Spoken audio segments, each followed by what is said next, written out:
క్రీస్తునామములో మీ అందరికీ ఉదయకాల శుభములను తెలియజేస్తూ ఉన్నాను. ఈరోజు ఈస్టర్కు ముందు 9వ ఆదివారము. ఈరోజు ఆల్మానిక ప్రకారము అంశము సృష్టిలో పరస్పర ఆధారితము అనేటువంటి అంశాన్ని మనము ఈరోజు ధ్యానిస్తున్నాం. సృష్టిలో ఒకదానిపై ఒకటి ఆధారపడుట అన్న అంశాన్ని మనము ధ్యానిస్తున్నాం.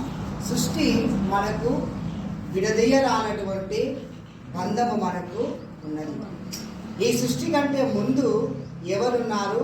దేవుడు ఉన్నాడు. దేవుడు ఈ సృష్టిని కలగజేశాడు. ఈ సృష్టి 6 రోజుల తయారు తర్వాత 7వ రోజు మానవుణ్ణి సృష్టించినట్లుగా మనము చూస్తూ ఉన్నాము. ఈ యొక్క కొంత మట్టిని తీసుకొని బొమ్మను చేసి ఆ యొక్క ముక్కు రంధ్రంలో నుండి శ్వాసను ఊదగా మానవుడు జీవం గలవాడు ఆయన అని చెప్పేసి ఆదికాండం 2వ అధ్యాయం 7వ వచనంలో మనకు అక్కడ జ్ఞాపకం చేస్తూ ఉన్నారు. ఎందుకు సృష్టిని చేసిన తర్వాత మానవుని చేశాడు అంటే మానవునికి కావలసినవన్నీ కూడా మొదట సృష్టించాడు.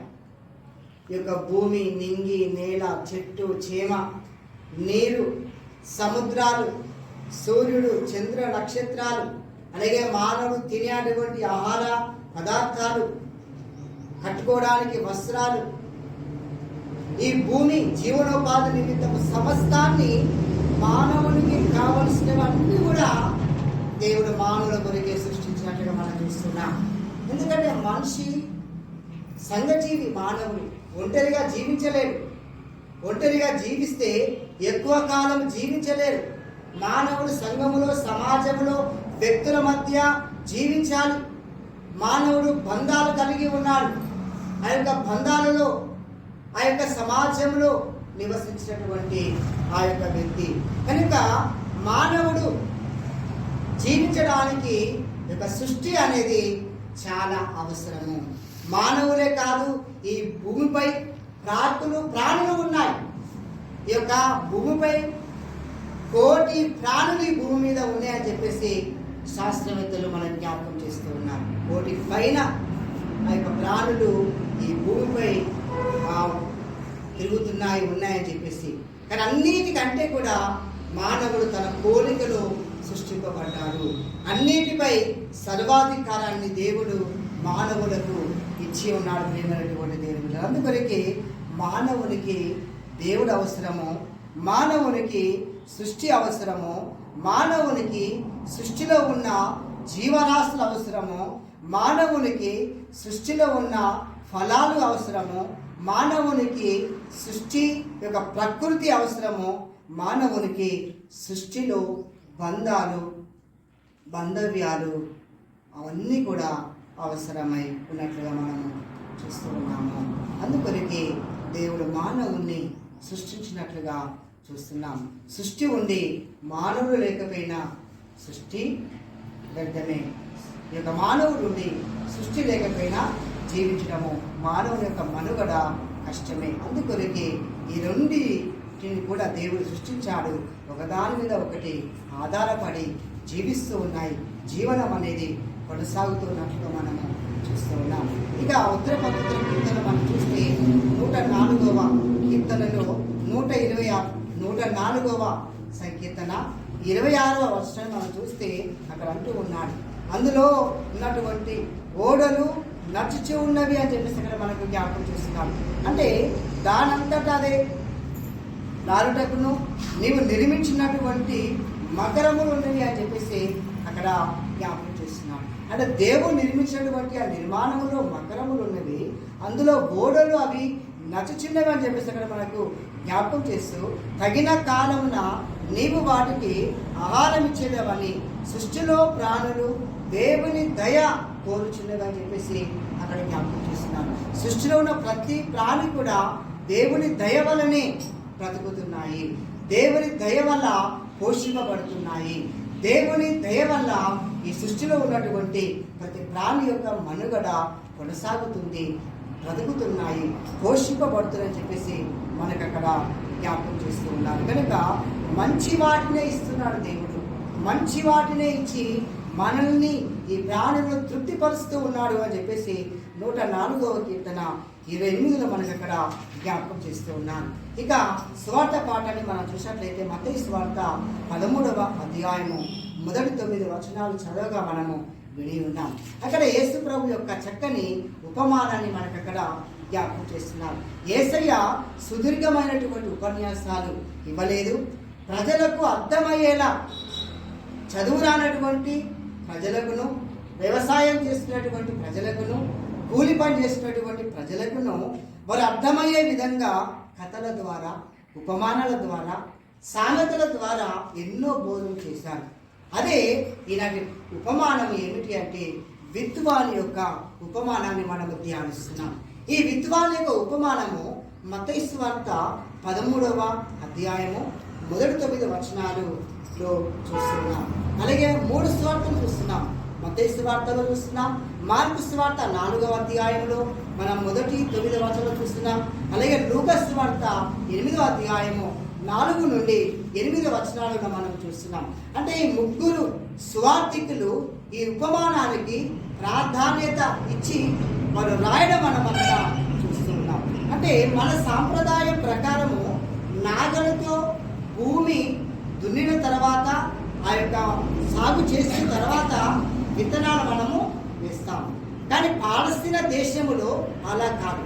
వాళ్ళు ఏం చేస్తారంటే మొట్టమొదట విత్తనాలు చల్లుతారు, తర్వాత భూమిని వాళ్ళు దున్నుతారు. వారికి మనకున్నటువంటి తేడా. ఇక్కడ మనము దేవుని యొక్క వాక్యము ప్రపంచం అంతా కూడా విత్తబడుతూనే ఉన్నది. నీకు ఇష్టమున్నా ఇష్టం లేకపోయినా దేవుని యొక్క వాక్యము విత్తబడుతుంది. విత్తనాలు చల్లబడతాయి.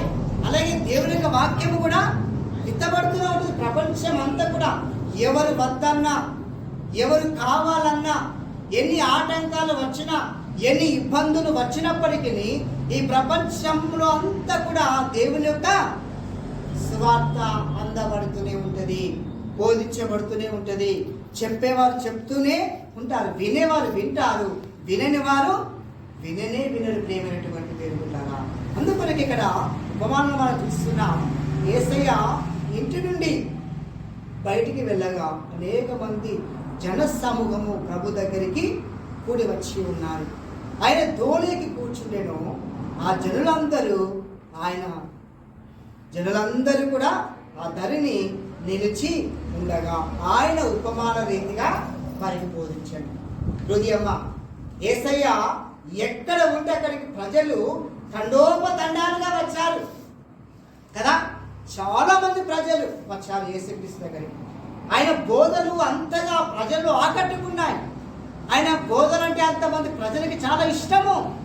యేసయ్య ఎక్కడ ఉన్నాడంటే అక్కడ చాలా మంది పరిగెత్తుకొని ప్రజలు వచ్చేవాళ్ళు. ఇక్కడ అనేక మంది జన సమూహము యేసుక్రీస్తు చెంతకు రావడం మనం చూస్తూ ఉన్నాం. ఆ ప్రజలు చదువురానటువంటి వారని, వారు వ్యవసాయం చేసుకునే వారికి అర్థమయ్యే విధంగా ఉపమానం చెప్తూ ఉన్నాడు. ఇదిగో విత్తువాడు విత్తుటకు బయలు వెళ్ళెను. వాడు విత్తుచి ఉండగా కొన్ని విత్తనాలు ఎక్కడ పడ్డాయి? త్రోవ ప్రక్కన పడ్డాయి. కొన్ని విత్తనాలు రాతి నేల మీద పడ్డాయి. కొన్ని విత్తనాలు ముళ్ళ పొదలలో పడ్డాయి. కొన్ని విత్తనాలు మంచి నేలపై పడ్డాయి అని చెప్పేసి యేసయ్య ఉపమానం చెప్తూ చెవి గలవాడు వినుగాక అన్నాడు. అదే అందరం వింటాం, మనందరికి చెవులు ఉన్నాయి కదా. కానీ ఈ చెవుతో వింటాం, కొన్నిసార్లు ఆ చెవితో మనము వదిలేస్తాం. కానీ చెవి గలవాడు వినుగాక అని చెప్పేసి యేసయ్య మనం ఇక్కడ పలుకుతున్నాడు. అంటే ఇక్కడ 4 రకాల పొలాలు, ఇక్కడ విత్తనాలు 4 రకాల గురించి మనకు అక్కడ జ్ఞాపకం చేస్తున్నారు. త్రోపక్క పడ్డ విత్తనం ఏమైనది? పక్షులు వచ్చి వాటిని తినివేసాయి. త్రో ప్రక్కన అంటే ఒక పొలానికి ఇంకో పొలానికి వెళ్ళాలంటే ఏముంటాయి? దారి ఉంటది కదా. చాలా పొలాలు ఉంటే దారి ఉంటది. దారి ఉంటే ఒక పొలం నుండి ఇంకో పొలానికి వెళతాం. ఆ పొలంలో విత్తనం చల్లగా దారిలో పడ్డాయి. అలాంటి దారి పక్షులు వచ్చాయి, తినేసాయి. అంటే మనం కూడా దేవుని వాక్యాన్ని వింటాము, కానీ మన హృదయంలో ఫలించకుండా ఏమెత్తుకొని పోతుంది? పిశాచు. పక్షులు అంటే పిశాచు, సాతాను సాదృశ్యం. మన కళ్ళలో పక్షులు కనపడుతున్నాయి అంటే ఎవరు కనపడ్డట్టు? సాతాను కనపడదు, వచ్చి ఎత్తుకొని పోయాలి. అలాగే మన హృదయంలో దేవుని వాక్యం ఫలించకుండా ఉండాలని అపవాదం చేంజ్ చేస్తున్నది, వాక్యము ఎత్తుకొని పోతుంది. రెండవదిగా చూస్తే రాతి నేల మీద పడ్డ విత్తనాలు. ఈ రాతి నేల పడ్డ విత్తనం ఏమైంది అంటే కొంచెం మొలుస్తుంది, కానీ వేరు లేనందున, మట్టి లేనందున ఏమైంది, అది ఎండిపోయినది. అలాగనే మన హృదయము బండ హృదయం, మెత్తని హృదయం కాదనుకో, మెత్తని హృదయం అయితేనే ఫలిస్తుంది దేవుని వాక్యం. అరే వాడు బండ లాంటి వ్యక్తి అనుకో, కఠినుడు, మూర్ఖుడు అంటారు కదా, అలా అయితే దేవుని వాక్యం మన హృదయంలో ఫలించదు. మన హృదయము బండ హృదయంలో ఉండద్దు, మెత్తని హృదయం వలె ఉండాలి. మన మెత్తని హృదయం వల్ల ఉంటేనే వాక్యము ఫలిస్తుంది. ఇక మూడవ రకమైన ముళ్ళ పొదలు పడ్డాయి. అవి మొలిసినాయి కానీ ఏమైనవి, ముళ్ళ పొదలు వాటిని అణిచివేస్తాయి పైకి రాకుండా. మన పొలాల్లో మనం వ్యవసాయం అవన్నీ చల్లితే కదా మంచి ఎదగకుండా పిచ్చి వాటిని అణిచివేస్తాయి. ఎందుకంటే పెద్ద చెట్టు చిన్న చెట్టుని అణిచివేస్తూ ఉంటుంది చూడండి. అలాగే మన యొక్క జీవితాలలో కూడా అనేకమైనటువంటి అణిచివేతలు ఎదురవుతాయి.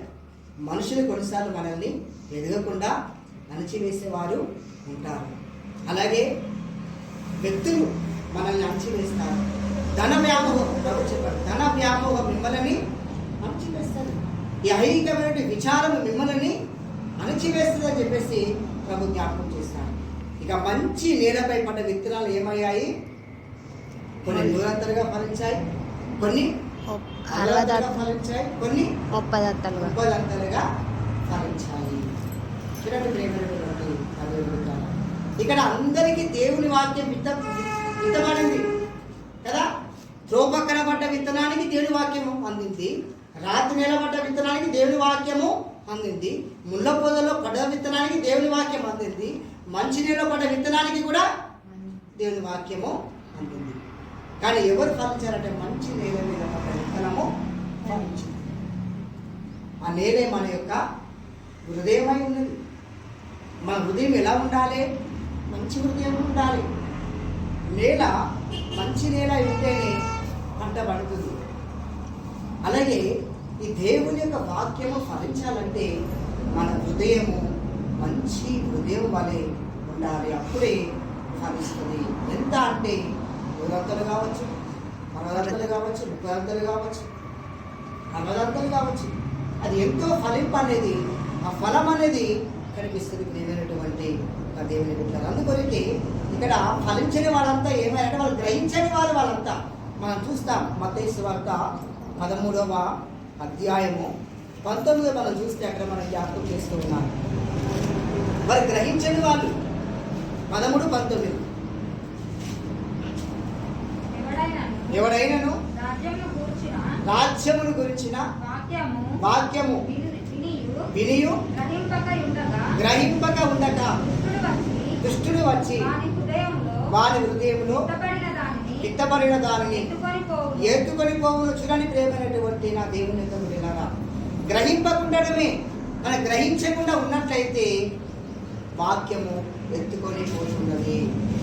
కనుక మనము గ్రహించాలి, దేవుని యొక్క వాక్యాన్ని మనం గ్రహించాలి. దేవుని యొక్క రాజ్యము ఎలా ఉంటుందో ఈ ఉపమానము ద్వారా యేసుక్రీస్తు నీకు నాకు మనందరికీ చెప్తూ ఉన్నాడు. యెషయా గ్రంథము 55వ అధ్యాయము 10-11 వచనం మనం చూస్తే అక్కడ అంటూ ఉన్నాడు, వర్షము హిమము ఆకాశము నుండి మరలిపోక భూమిని తడిపి ఆ యొక్క ఆహారం ఫలించుటకై అన్నిటినీ వర్ధిల్ల చేయని చెప్పేసి అంటున్నాను. వర్షం వస్తుంది, అలాగే మంచు కురుస్తుంది భూమి మీద, అది ఉరికనే మరలిపోతుందా? లేదు, పని చేస్తుంది కదా, పంటలు పండుతున్నాయి. మంచు ద్వారా కూడా కొన్ని పంటలు పండుతాయి, ఫలం జరుగుతుంది అక్కడ, ఊరికనే పోవట్లేదు అక్కడ. అలాగే దేవుని నోట నుండి వచ్చి ప్రతి వాక్కు కూడా అదే రీతిగా అంటున్నాడు అక్కడ యెషయా ప్రవక్త. అక్కడ మనం 55వ అధ్యాయము 11లో మనకి అక్కడ జ్ఞాపకం చేస్తూ ఉన్నాం.